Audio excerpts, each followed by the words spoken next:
Dear students, hope you all are well in your home. So today we are going to perform an experiment in tutor teams, that is super heterodyne receiver. Already your theory part is over. So we are going to make a practical of this using tutor teams. So before starting this experiment, I just give you a small overview of super heterodyne receiver. So in this case, what we will do first, we will go over DSP-SC generation. DSP-SC signal will generate. Then again, we will demodulate the DSP-SC signal using super heterodyne receiver. So first, I want to tell you that you know different type of receiver for amplitude modulation, such as the envelope detector, coherent detector, like this. But in this case, we are going for super heterodyne receiver. So as the name suggests, this heterodyne means mixing or multiplying, and super means superior, means higher. So in this case, whatever the carrier signal you are using to demodulate your message signal at the receiver is higher than your modulated signal. Means in modulation section, suppose you are using a carrier FC, in demodulation section of super heterodyne receiver, the carrier will be FC plus FIF. Here FIF stands for intermediate frequency. So in this case, we will perform the experiment using a carrier of 100 kilohertz, message signal of 2 kilohertz. Please note down this. And the IF frequency we will be taking as 30 kilohertz. So the carrier frequency will be used at super heterodyne receiver will be 130 kilohertz. That will be FC signal plus FIF. So FC equal to 100 kilohertz and IF frequency equal to 30 kilohertz. For this experiment, I am practically telling. I don't go for theoretical. Theoretically, it is 455 kilohertz. But for this experiment, we are taking this concept: FC equal to 100 kilohertz, FIF equal to 30 kilohertz. So accordingly, we will design the super heterodyne receiver. Also, the message signal value will be taking 2 kilohertz. So let's start the experiment. Already you are acquainted with this. So first we will go for a DSP-SC signal. So how will generate the DSP-SC signal? First you have to multiply the message signal with a carrier signal. For that you need a multiplier. So I am just using a multiplier here. If you see, this is a multiplier having x and y input. The output will be kxy. So into the multiplier, I will be giving the 100 kilohertz carrier here, and again I will be giving the message of 2 kilohertz. If you see here, then I will see the output in the channel A. So if you can see here, I am able to get the modulated signal, DSP-SC signal. If you see how I will rectify or how I will know the DSP signal, there is a phase change you can see here. And if you go for the frequency domain also, I am showing you.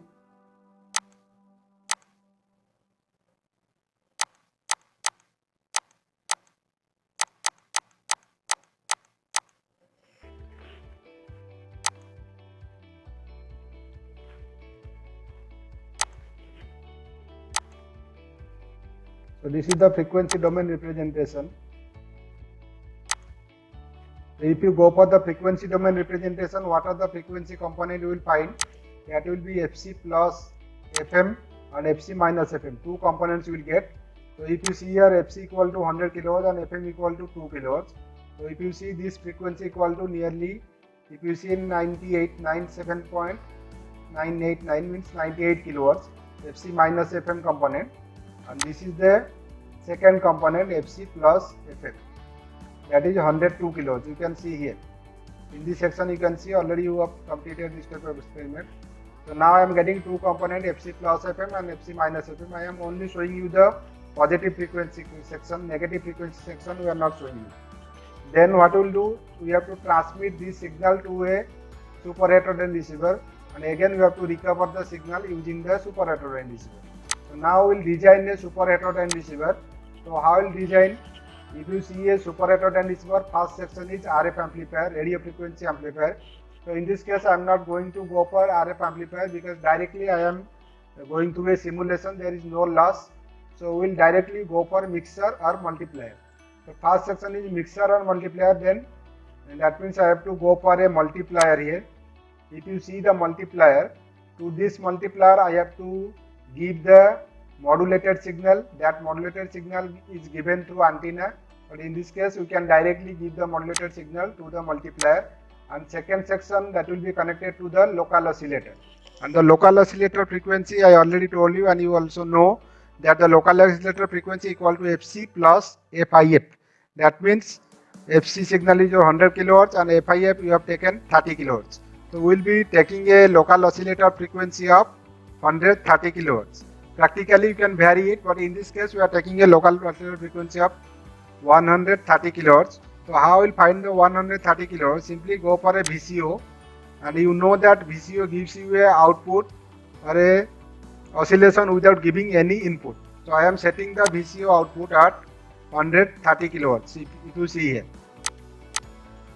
130 kilohertz, I can check the signal here.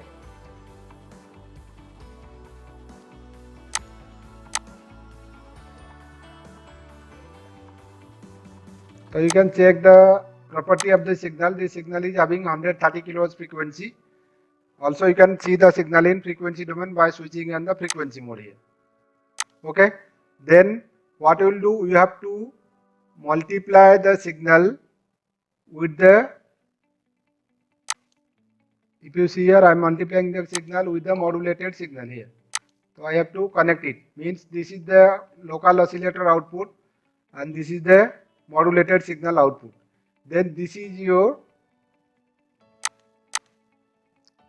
the output of your RF mixer, and this mixer output will be given to a IF filter, intermediate frequency filter. This is basically a band pass filter having frequency tuned at FIF plus minus FM, but in this case we are having some constraint of taking this type of frequency, this type of filter. That's why I am using a 60 kHz low pass filter as your IF filter. Why it is used, I am telling you, because 60 kHz I am taking, that means it will only pass the FIF frequency. 30 kHz plus minus 2 kHz frequency it will allow only, because other part will be higher, that will be FC plus FIF, 2FC plus FIF, but in this case it will only allow the FIF plus FM. That means here FIF equal to 30 kHz and FM equal to 2 kHz. So it will be allowing FIF plus minus FM, that means 30 plus 2 or 30 minus 2. So this is actually acting as a band pass filter for this experiment, but don't consider this as a band pass filter. This will be acting as a band pass filter for your experiment, for this particular experiment. So now I am passing this signal through a band pass filter. Now consider it as a band pass filter. Now I am connecting it. So now I will increase the gain of this, and you also increase the gain here so that the signal will be more accurate. I am increasing the gain to full %. Then I will check the output here.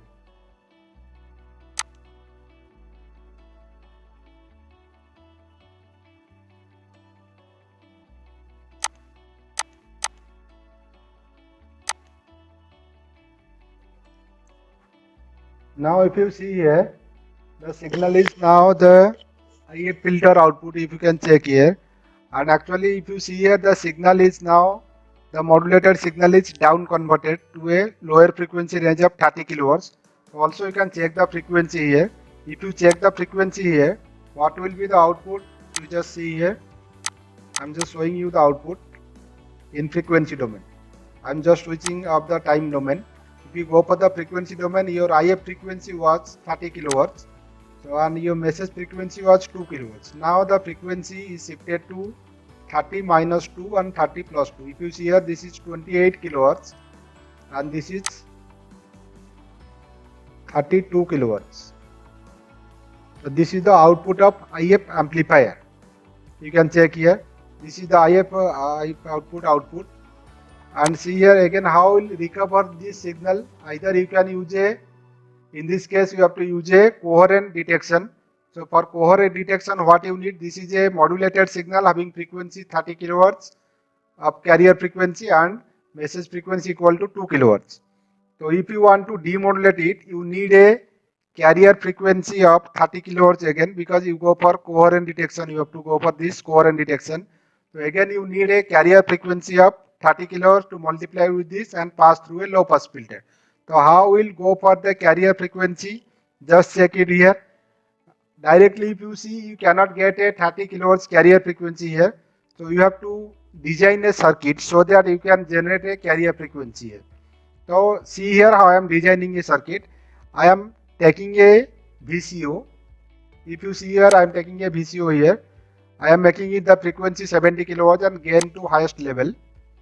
And again I am taking another VCO and making it frequency, its frequency, I am taking it 100 kilohertz. Okay, now the frequency of VCO, one VCO is 70, other is 100. Then I am just multiplying these two signals. I have to multiply these two signals.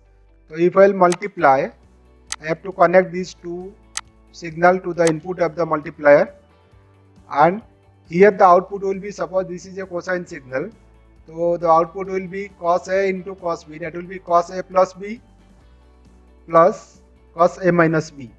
That means the frequency will be 70 plus 1 lakh, 70,000 plus 1 lakh means 70 kilohertz plus 100 kilohertz.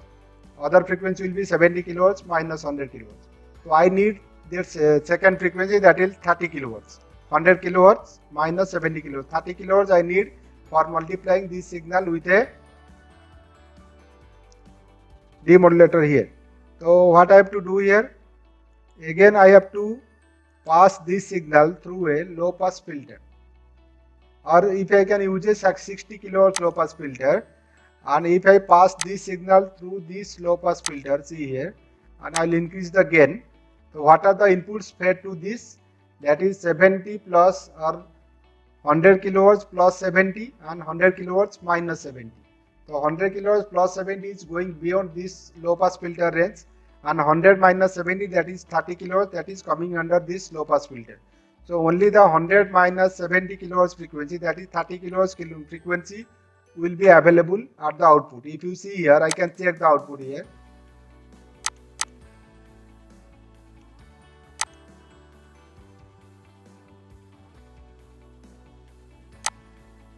I can also show you the frequency. See here, this is the spectrum of the 30 kilohertz signal. One spectrum will get sinusoidal signal.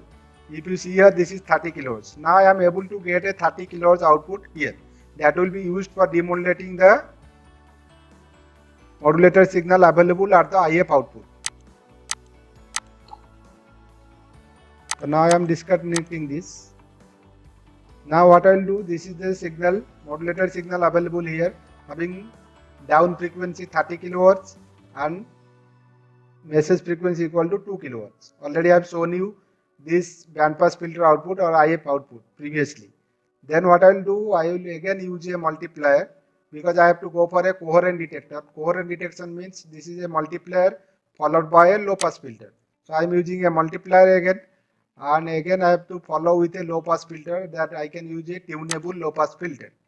So what I will do here, this is my signal, modulated signal, having frequency, carrier frequency 30 kilohertz and message frequency 2 kilohertz.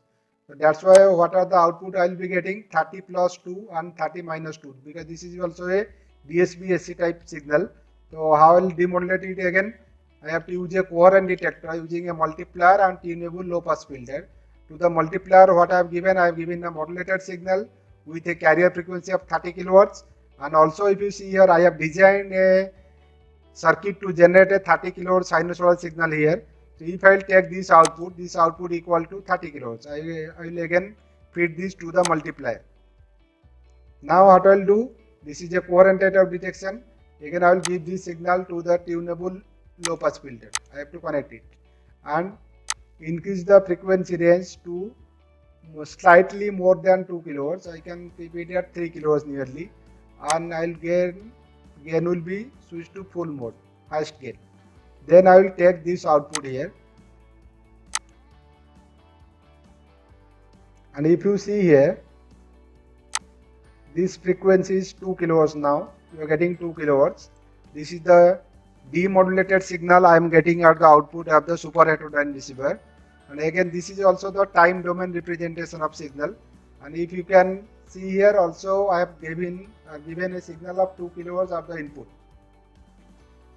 DSB-SC input I have given 2 kilohertz, After modulation and again demodulating through super heterodyne receiver, again I am able to get back my original signal. So this is the process you have to go for super heterodyne receiver, and you can also repeat the same experiment using DSP-C. For DSP-C, same process you have to use, only at the demodulation section you have to go for envelope detector. That envelope detector part you can find here. I am just showing you. Also you have to show this experiment.